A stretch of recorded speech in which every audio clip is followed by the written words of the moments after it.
जब हमारी 15 साल भारतीय जनता पार्टी की सरकार थी तो हम लोगों ने काफ़ी विस्तार 50 के आसपास डॉक्टर इन 8 महीनों में देने का काम किया ताकि वो रन कर सके।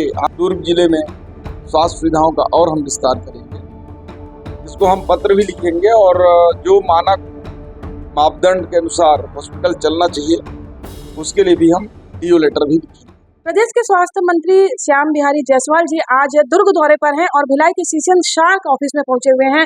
स्वास्थ्य सुविधाओं के साथ में हमारे जिले को क्या कुछ नई सौगात मिलेगी या क्या कुछ यहाँ पर और कसावट की जरूरत है, हम जानते हैं मंत्री जी से। मंत्री जी, आप यहाँ पर स्वास्थ्य सुविधाओं का आपने जायजा भी लिया है। मेडिकल कॉलेज यहाँ पर है, सरकारी मेडिकल कॉलेज, उसमें बहुत सारी प्रक्रियाएं बाकी हैं और बहुत सारी चीजें ऐसी है कि जो उसमें सुविधाएं और होनी है। इसके अलावा अमलों में कुछ कसावट की जरूरत है। कई निजी नर्सिंग होम से लेकर के कई प्राइवेट हॉस्पिटल में कई चीजें ऐसी होती हैं, आपके जो लाभार्थियों को लाभ नहीं मिल पाता है, आयुष्मान कार्ड को दुरुपयोग होता है, कई बार पैसे लेने की शिकायतें, तमाम तरह की कई ऐसी चीजें आती हैं कि जो आपकी नजरों में आती होंगी। किस तरीके से जो प्रशासनिक कसावट उसे लेकर के आप आ रहे हैं? देखिए, दुर्ग जिला हमारा ये बहुत ही पुराना और महत्वपूर्ण जिला है और यहाँ स्वास्थ्य सुविधाओं का विस्तार जब हमारी 15 साल भारतीय जनता पार्टी की सरकार थी तो हम लोगों ने काफ़ी विस्तार किया है। विगत 5 सालों में जिस प्रकार से स्वास्थ्य की व्यवस्थाएं ठप हो गई उसको इन 8 महीनों में सुधारने का हमने प्रयास किया है।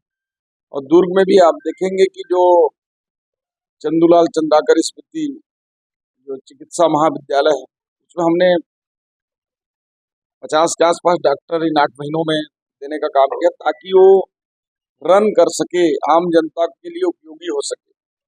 और हमारी पहली प्राथमिकता होगा जो चंदूलाल चंद्राकर मेडिकल कॉलेज है वो पूर्ण रूप से आम जनता के लिए उपयोगी हो, सारे के सारे जो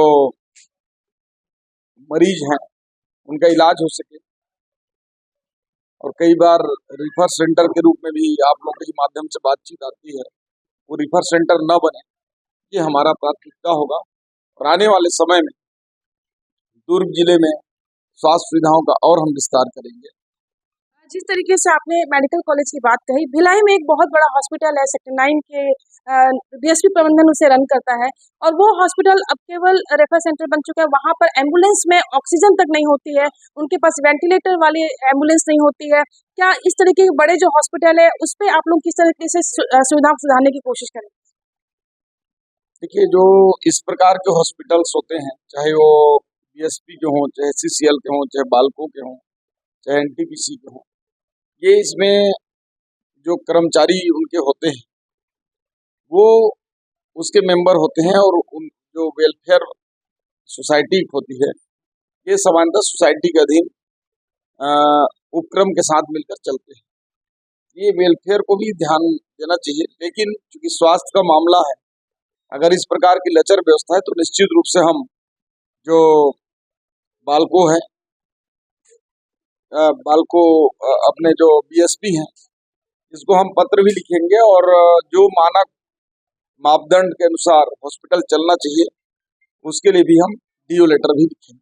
पिछले दिनों पश्चिम बंगाल में जूनियर डॉक्टर के साथ जो घटना हुई, इसका सुरक्षा के तमाम इंतजाम आप लोगों ने भी प्रदेश के सभी हॉस्पिटल में निर्देश दिए तमाम तरह के। मेडिकल कॉलेज से चंदूलाल चंद्राकर वाले जो रूट की बात की जाए तो वहाँ पे ना लाइट बिजली होती है, ना ही हॉस्पिटल में पर्याप्त कैमरे लगे हैं। आपकी जो निर्देश उसके बावजूद भी विभाग के सुरक्षा, देखिए, अभी सुरक्षा को लेकर खासकर जो बंगाल की घटना है उसको देखते हुए हमने सभी मेडिकल कॉलेज में जो गनधारी सिक्योरिटी वाले जो हमारे अधिकारी और कर्मचारी हैं उनकी नियुक्ति के लिए कहे हैं, उसकी प्रक्रिया लगभग सभी मेडिकल कॉलेज कर रहे हैं। चंदूलाल चंद्राकर में भी यहाँ भी व्यवस्था होगी, सीसीटीवी कैमरे सुधारे जाएंगे और जो भी सुरक्षा की दृष्टि से आवश्यक होगा वो सभी चीज करेंगे। तो बिल्कुल जिस तरीके से स्वास्थ्य सुविधाओं को लेकर के तमाम तरह के प्रदेश में प्रयास किए जा रहे हैं और दुर्ग जिले में खासकर स्वास्थ्य विभाग को जो कसावट की बात मंत्री जी ने कही, इसके अलावा बीएसपी प्रबंधन को भी पत्र लिख करके उन मानक स्तर पर हॉस्पिटल को रन करने की बात भी बड़ी बात है यहाँ पर, क्योंकि बीएसपी न केवल बीएसपी कर्मी बल्कि यहाँ का एक बहुत बड़ा तबका उस हॉस्पिटल पर निर्भर होता है जहाँ पर सुविधाएं के नाम पर बात तो बहुत बड़ी बड़ी की जाती है लेकिन होता वहाँ पे कुछ नहीं है। अब आने वाले समय में पता चलेगा किस तरीके से बीएसपी प्रबंधन इन सारी चीजों को सुधारता है या वैसे ही लचर व्यवस्था में होता है। कोमल धनेसर, IBC 24 भिलाई।